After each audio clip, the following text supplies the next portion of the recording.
story of betrayal, discovery, and unexpected truth.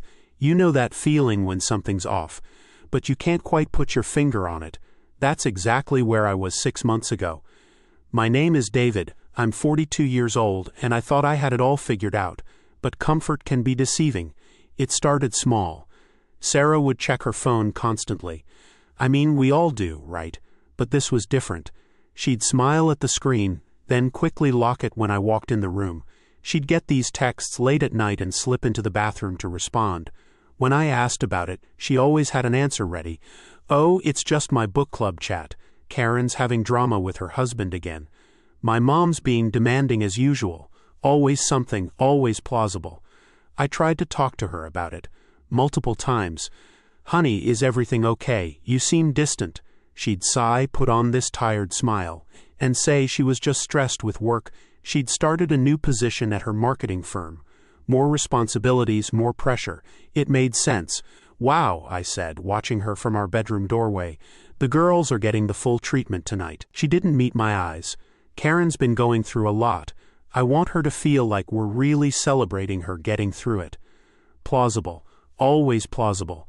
Something was very, very wrong. I'm not proud of what I did next. Looking back, maybe I should have just confronted her directly, had that hard conversation. But fear and suspicion have a way of making you do things you never thought you would. I didn't recognize the number. My hands shaking, I grabbed my phone and called it. It rang 3 times, then went to a generic voicemail. You've reached 555-7284. Leave a message, no name. No identity, just numbers. That's when I made the decision. I was going to follow her.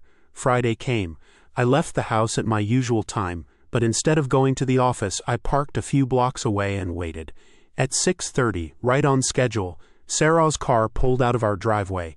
I followed at a safe distance, my heart pounding so hard I could hear it over the radio. She didn't head toward the spa. She didn't head toward any of the restaurants where she usually met her friends. Instead, she drove to the nicer part of town, the area with the expensive condos overlooking the river. She pulled into the parking garage of a luxury building. I parked across the street and watched. 15 minutes passed, 20. I was starting to think maybe she was meeting her friends after all. Maybe one of them lived here when I saw her emerge from the garage elevator. She wasn't alone. Even from across the street, even in the fading evening light, I could see them clearly. Sarah and a man. He had his arm around her waist. She was laughing, looking up at him with this expression I hadn't seen on her face in months, maybe years. Part of me wanted to storm in there, flip the table, demand answers. But I didn't. I couldn't, because I still didn't know who he was, and somewhere, in the rational part of my brain that was still functioning, I knew I needed more information before I made any moves. I waited in that car for 3 hours. 3 excruciating hours, imagining what was happening inside that restaurant. Finally, they came out. He walked her back to the parking garage, and this time I got a clear look at his face. I didn't recognize him. That should have been a relief, right? It wasn't some coworker of mine, not one of our mutual friends, just some stranger. But it wasn't. Because this wasn't some impulsive one-night mistake. This was deliberate. This was a full-blown affair with someone she'd gone out of her way to meet, to connect with, to choose over me. I followed his car when he left, watched him drive to that same luxury building and park in the resident section. He lived here. Of course he did. I snapped a photo of his license plate before driving home. Sarah beat me there by 10 minutes. When I walked in, she was already in her pajamas, face washed clean of makeup, hair in a ponytail. "How was your night?" she asked, not looking up from her phone. "Fine," I said. "How was yours?" "Good, relaxing. We went to that new Italian place on 5th. The lie came out so smoothly, so naturally. I went to bed that night lying next to a stranger. I hired a private investigator. Yes, it sounds dramatic, like something out of a bad movie, but I needed facts. I needed evidence, and I needed to know exactly what I was dealing with before I confronted her. The pie was a middle-aged woman named Diana. Professional, discreet, and disturbingly good at her job. Within 2 days she had a full report, 8 months. While I'd been noticing her distance for maybe 2 or 3, this had been going on for 8 months. How many lies had she told? How many girls' nights and working late and running errands had actually been time spent with him? Diana's report included photos. Lots of them. Sarah and Michael at restaurants. Sarah and Michael walking through the park. Sarah and Michael entering his condo building. Each photo was a knife in my chest. Marcus, my business partner, my best friend for over 20 years. I asked Diana to dig deeper into the connection between Marcus and Michael. "Are you sure?" she asked. "This might get complicated." "I'm sure," I told her. Though honestly, I wasn't sure of anything anymore. What she found out over the next week shattered what remained of my world. Marcus wasn't just acquainted with Michael Chen. They'd been meeting regularly for over a year, long before Sarah's affair started. And those meetings, they weren't about investment opportunities for our company. They were about Michael investing in a new venture. Marcus's venture, a competing firm he'd been building in secret, using contacts and clients from our company. But here's where it got really sick. Sarah wasn't just sleeping with Michael Chen, she was working with him and Marcus, her new position at the marketing firm. It was real, but it wasn't at the firm she'd told me about. It was at Marcus's new company. She'd been helping them build it, using her inside knowledge of our business operations, our clients, our strategies. "Tell me," Diana said gently, "how much is your business worth?" "The company valuation is around 12 million, I heard myself say. My voice sounded distant, like it was coming from someone else. "Marcus owns 49%. I own 51. And in the event of a divorce, I felt sick. Sarah would be entitled to half of my share." "About $3 million, Diana nodded slowly. "Have you noticed anything unusual about your business operations recently? Missing clients? Delayed projects?" But they weren't going to cheaper alternatives. They were going to Marcus's new firm. He'd been systematically stealing our clients, poaching our staff, and planning to leave me with a gutted company worth a fraction of its current value. And Sarah was helping him do it. The worst part, it still wasn't the complete picture. What I found made the affair with Michael Chen look almost innocent. Sarah wasn't having an affair with Michael Chen. Not in the way I thought. She was having an affair with Marcus, my business partner, my best friend since college, the guy who'd been in our wedding, the guy who was godfather to our daughter Emma, Marcus, the man I'd trusted more than anyone in the world except my wife. I found emails going back 3 years. 3 years. Long before the 8 months Diana had tracked, they'd been careful, incredibly careful, meeting at Marcus's place only when I was out of town for business, using Michael's condo as a safe house, communicating through burner phones and encrypted apps. But the worst part, the part that actually made me throw up when I read it, was an email from 6 months ago. "Sarah to Marcus, I can't keep pretending much longer. Every time he touches me, I feel sick. When can we finally be together? When can we stop hiding?" Marcus's response, "Soon, baby. Just a few more months. Once we have the company set up and I can leave the partnership, you can file for divorce. The timing has to be perfect.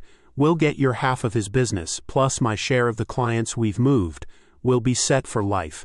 And David will never see it coming." They'd planned this, meticulously. They were going to destroy me financially, emotionally, and personally, and they were going to do it together, laughing about how I never saw it coming. But they were wrong about one thing. I did see it coming, maybe not soon enough to prevent the betrayal, but soon enough to protect myself. I spent the next 3 weeks preparing. I didn't confront Sarah. I didn't tip off Marcus. I just gathered evidence and built my case, all while acting like nothing was wrong. It was the hardest thing I've ever done. Sitting across from Marcus in our office discussing quarterly projections while knowing he was sleeping with my wife and planning to gut our company. Coming home to Sarah each night, kissing her hello while knowing every word out of her mouth was a lie. But I did it, because I knew that if I acted too soon, if I let my anger control me, they'd find a way to turn it against me. I'd be the unstable husband, the jealous partner. They'd twist the narrative until I was the villain in this story. So I built an airtight case. I documented everything, every stolen client, every secret meeting, every lie. I consulted with the best divorce attorney in the city and the best corporate lawyer I could find. and I waited for the perfect moment. It came on a Tuesday morning. Marcus called an emergency meeting at our office. Time to discuss the future of the company, he said. I knew what was coming. This was it, his resignation. The moment he'd been planning for months. David, he started, settling into his chair. We need to talk about something important. About the direction of the company.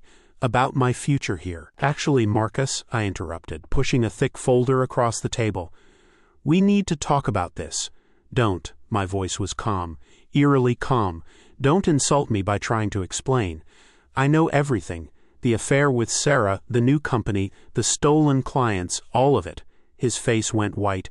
How long have you known? I stood up. As for Sarah, my divorce attorney will be serving her papers this afternoon. I've also filed for immediate full custody of the kids.